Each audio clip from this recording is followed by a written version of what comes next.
Hello everyone, welcome back to our channel Edutrainex, your trusted source for all things related to PTE. If you are aiming for the perfect 90 score in the PTE Reading Section, then you are in the right place. In today's video, we are going to share 5 golden tips and rules that will help you reach your goal. But here is the secret. We are not just focusing on the reading skills alone. We will also explore how other PTE tasks contribute to your reading score. So let's begin. Did you know that your performance in other PTE tasks can also impact your reading score? Puttiri. Absolutely yes. This is the first golden tip. The other tasks such as summarize written text, read aloud, highlight incorrect words, and highlight correct summary can indirectly contribute to your reading scores.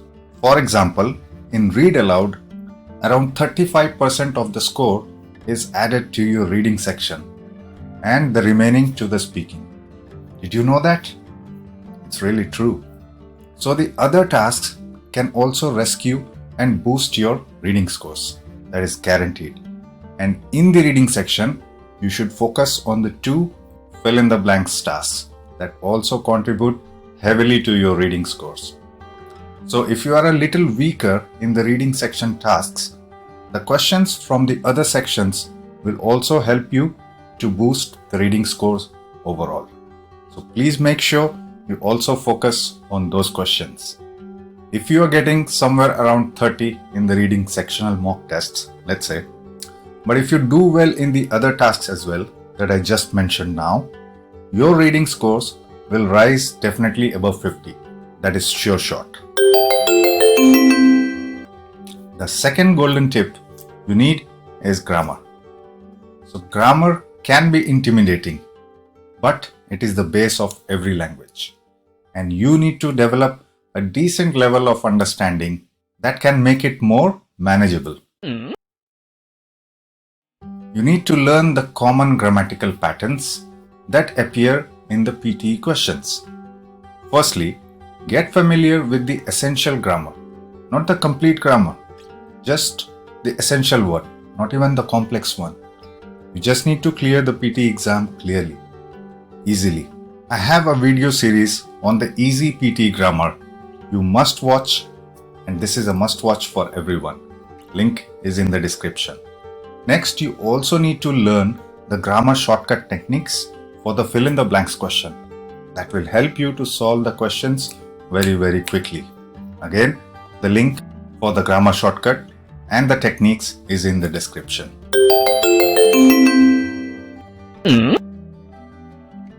The next one is context. So what is context? Yes, sir. I have many contacts on my phone. Ignore this guy. He's from a different world. So context is like everything in the reading section. Why am I saying that? Because it is the main idea or the central theme of any piece of text given to you in the exam. It helps you comprehend the text and make proper decisions. Sometimes the meaning of the sentences become clear when you consider the broader context of the passage. So, in order to understand the questions well, especially in the fill in the blanks questions, you need to read the surrounding sentences to understand the overall context. I will shortly show you an example to demonstrate what context is. The next golden tip is using the elimination technique in the fill in the blanks questions. Definitely note it down. It can be tricky, but you can boost your accuracy by using the elimination techniques. Let me show you an example of both the context and elimination technique together to solve a question, and you can see how easily you can solve them. Look at the example on the screen. The first sentence says, on business trips, people often require to dash their laptops with them. Now look at the options and try to fit each of the words, see if it conveys the correct meaning. Required to charge their laptops with them? No. If there was no with them in the end, then it would have made sense. Eliminate it. Next is carry. Carry their laptops with them. Yes, that sounds appropriate. Let's examine the others as well. Purchase their laptops. Again, not correct because of the word their.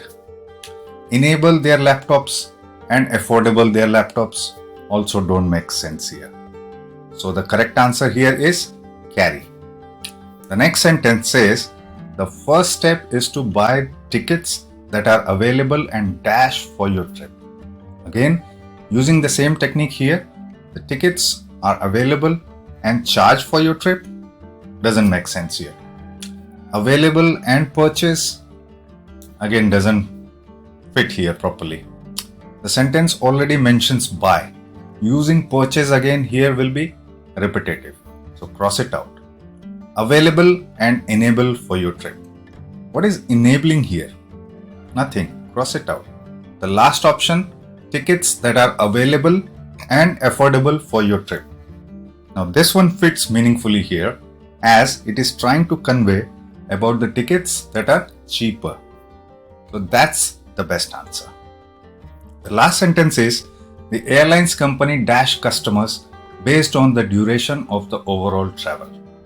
Charge customers based on the duration travel does make sense here as you get charged more if the flight is longer. Purchase customers, absolutely wrong. Enable customers, again not fitting here contextually as the airlines is not enabling the customers to do something. And that's how you use the elimination technique and the context together to solve the questions correctly. Did it make easy for you? Good. And the last golden tip is building vocabulary. Strong vocabulary is your ally in the reading section. The more words you know, the better you can understand and interpret the text. Start working on knowing more words from day one. थोड़ी मेहनत तो करनी पड़ेगी भाई. Read whatever interests you. Books, blogs, or even Netflix with subtitles. Learn the words you don't know. The more words you keep learning, believe me, your reading scores is bound to improve, guaranteed. Why it helps you? Because you will be able to read faster, which is skimming and scanning. And you don't need to focus too much on trying to guess the meaning of those words. Yes, sir. I read comics and Santa Banta jokes every day. There you have it. Our 5 golden tips and rules to help you achieve that perfect 90 score in the PTE reading section. If you found these tips helpful, please give us a thumbs up and also share your thoughts in the comments below. We would love to hear from you. And of course, subscribe for more valuable PTE exam tips. Thank you for watching.